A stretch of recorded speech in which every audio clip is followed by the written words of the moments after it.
جب صلاح الدین ایوبی نے شام کے پہاڑی خطوں کے اسماعیلی کلمروں کے لیے خطرے کی گھنٹی بجائی تو صلاح الدین ایوبی اور سنان کے تعلقات خراب ہوئے، تاہم براہ راست کوئی بڑا فوجی تصادم نہ ہوا۔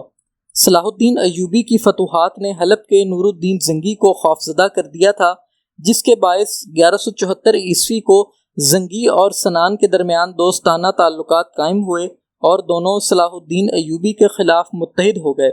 صلاح الدین ایوبی اس سے پہلے مصر میں قائم اسماعیلیوں کی فاطمی ریاست کو تاراج کر کے اس پر قبضہ کر چکا تھا اور اب شام اور ایران میں اسماعیلیوں کی قائم کردہ نظاری ریاست کے در پہ تھا۔ یوں وہ اسماعیلیوں کی بقا کے لیے خطرہ بن چکے تھے اور شیخ الجبل اور اسماعیلیوں سے ان کی عداوت قابل فہم اور قدرتی تھی۔ حشاشین ایک دہشت پسند اور خفیہ جماعت تھی جس کی بنیاد اسماعیلی فرقے کے حسن بن صباح نے رکھی اور ان کا مرکز الموت میں قلعہ الموت تھا۔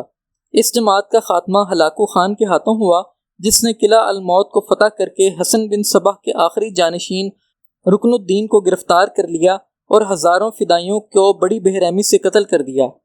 کہا جاتا ہے کہ اس جماعت کے فدائین، اگر انہیں خودکش حملہ آور کہا جائے تو بے جانا ہوگا، ہمیشہ زہر آلود خنجر سے مسلح رہتے، چنانچہ ان کا شکار معمولی سا زخمی ہونے کی صورت میں بھی زندگی سے ہاتھ دھو بیٹھتا اور حملہ آور گرفتاری سے بچنے کے لیے اسی زہریلے خنجر سے خودکشی کر لیتا۔ کئی جلیل القدر علماء اعلام، حکومتی اعمال، حتیٰ کہ عمرہ وزراء ان کا شکار بنے۔ وزیر نظام الملک توسی کو بھی انہی کے ایک ساتھی نے قتل کیا۔ ان کا نیٹ ورک تمام اعمال، عمرہ، وزراء سمیت خلیفہ کے محلات تک پھیلا ہوا تھا۔ یہی وجہ ہے کہ یہ لوگ خوف و دہشت کی علامت بن گئے۔ جب 1174 عیسوی کو صلاح الدین ایوبی دمشق میں داخل ہوئے تو اس کے خطرے کو بھانپتے ہوئے حلب کے حکمران اور نور الدین زنگی کے جانشین الملک الصالح نے سنان کے پاس سفارت بھیج کر انہیں ایوبی کو اپنے فدائیوں کی مدد سے قتل کروانے کی درخواست کی، جس کے بدلے میں سنان کو نقد رقم اور زمین بھی دے دی گئی، جسے سنان نے قبول کیا اور جمادی آخر جنوری 1175 عیسوی میں فدائین ایوبی کے کیمپ میں گھس کر ان کو قتل کرنے کی کوشش کی مگر ناکام رہے۔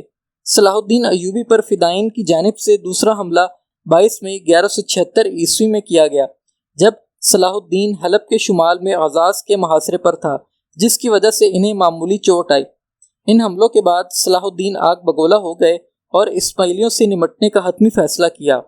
اسماعیلی کلمروں میں صاف کا محاصرہ کر دیا، مگر یہ محاصرہ مختصر رہا اور ایوبی نے سنان کے ساتھ پر امن معاہدہ کر کے محاصرہ اٹھا دیا۔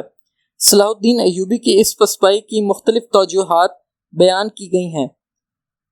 ایک مشہور مگر افسانوی طرز کی روایت یوں ہے کہ ایک رات صلاح الدین ایوبی اپنے خیمے میں سوئے ہوئے تھے کہ ایک فدائی اندر داخل ہوا اور ان کے سرہانے زمین میں خنجر گھونپ کر اس کے ساتھ ایک خط رکھا، جس میں لکھا ہوا تھا کہ اگر ہم خنجر لے کر آپ کے سرہانے تک آ سکتے ہیں تو آپ کا قتل بھی کوئی مشکل کام نہیں۔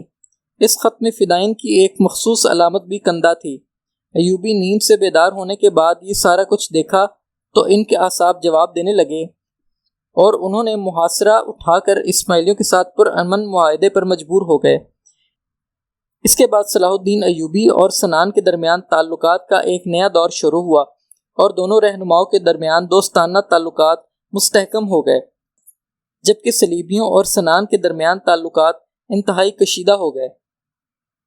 اپریل 1192 عیسوی میں شام کے نظاری اسماعیلی فدائین نے یروشلم کے نو منتخب بادشاہ الماک اول کے داماد مارکس کونراڈ آف ماؤنٹ فرات کو ہلاک کر دیا، جو اسماعیلی فدائیوں کی جانب سے کیا جانے والا سب سے بڑا قتل کا واقعہ تھا۔ ابن اسیر کی روایت کے مطابق اس قتل کے لیے صلاح الدین ایوبی نے سنان سے درخواست کی تھی اور دونوں کی ملی بھگت سے انہوں نے اپنے بہت بڑے حریف کو راستے سے ہٹانے میں کامیاب ہوئے۔ اس کے فوراً بعد صلاح الدین ایوبی اور صلیبیوں کے درمیان امن کا معاہدہ طے پایا تو صلاح الدین کے درخواست پر شام کے نظاری اسماعیلی علاقوں کو بھی اس معاہدے میں شامل کر لیا گیا۔ امید ہے آپ کو آج کی ہماری یہ ویڈیو پسند آئے گی۔ اگر ہماری ویڈیو پسند آئے تو اس کو لائک کریں اور ہمارے YouTube چینل شخصیات کو سبسکرائب کریں۔